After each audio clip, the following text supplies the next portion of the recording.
اللہ رب العزت نے اس امت کے ذمے دو امانتیں کی ہیں. ایک امانت دین اور دوسری امانت دین کی دعوت.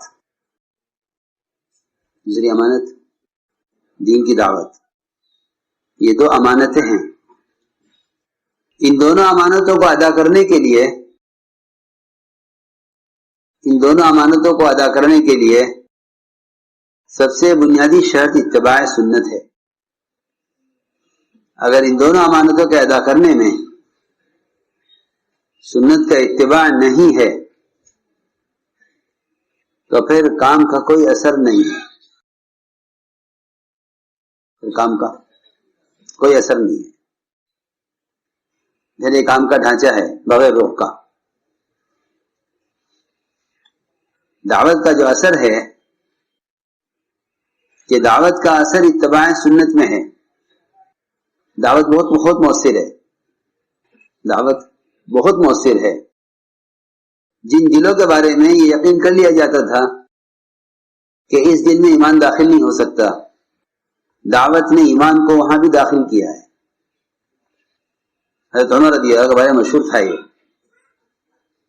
کہ خطاب کا گدھا ایمان لا سکتا ہے، خطاب کا بیٹا عمر ایمان نہیں لا سکتا.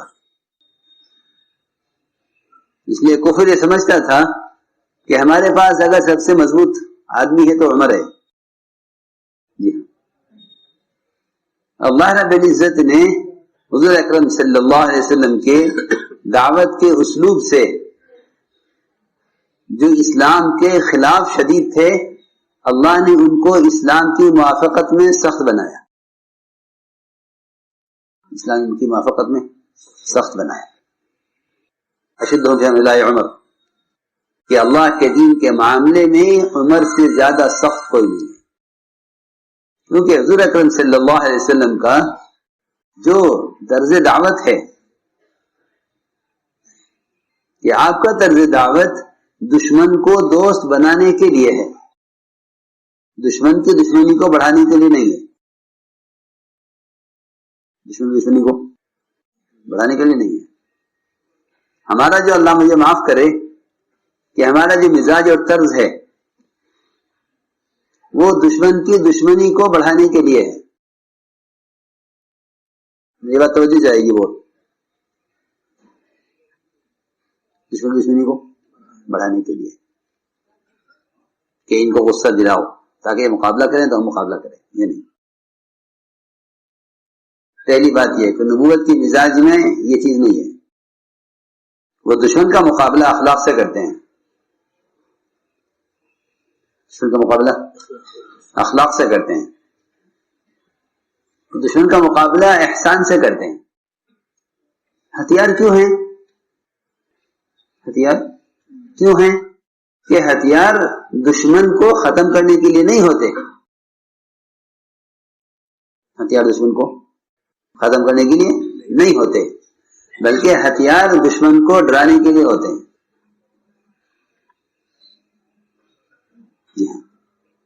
جب ہتھیار دشمن کو ختم کرنے کے لیے نہیں تو پھر اور کون سی چیز باقی رہ گئی کہ جس کو لے کے دشمن کا مقابلہ کیا جا رہا ہے؟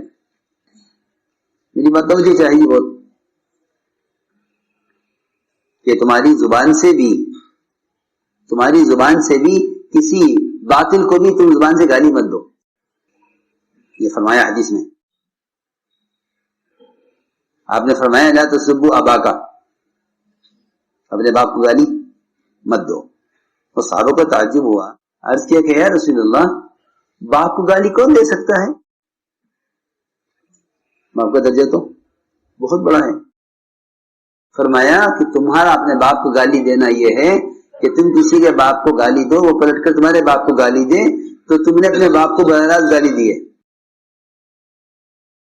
کیا؟ جی ہاں، جوابی کاروائی. یہ بات دھیان سے سننا. بہت کیا جوابی کاروائی، وہ جواب دے گا گالی کا. آپ اس کے باپ کو گالی دیں گے، آپ کے باپ کو گالی دے گا. یہ ایسا نہیں ہے کہ اس نے آپ کے باپ کو گالی دی ہے، بلکہ آپ نے خود اپنے باپ کو گالی دی ہے. یہ ہے حدیث کا مفہوم.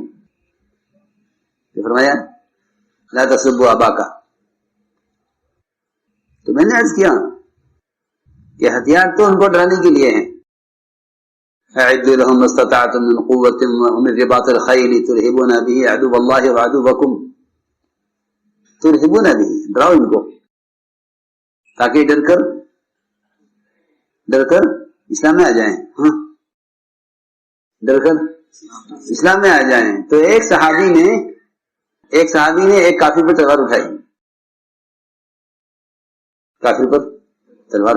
وہ کافر نے فوراً کلمہ پڑھا.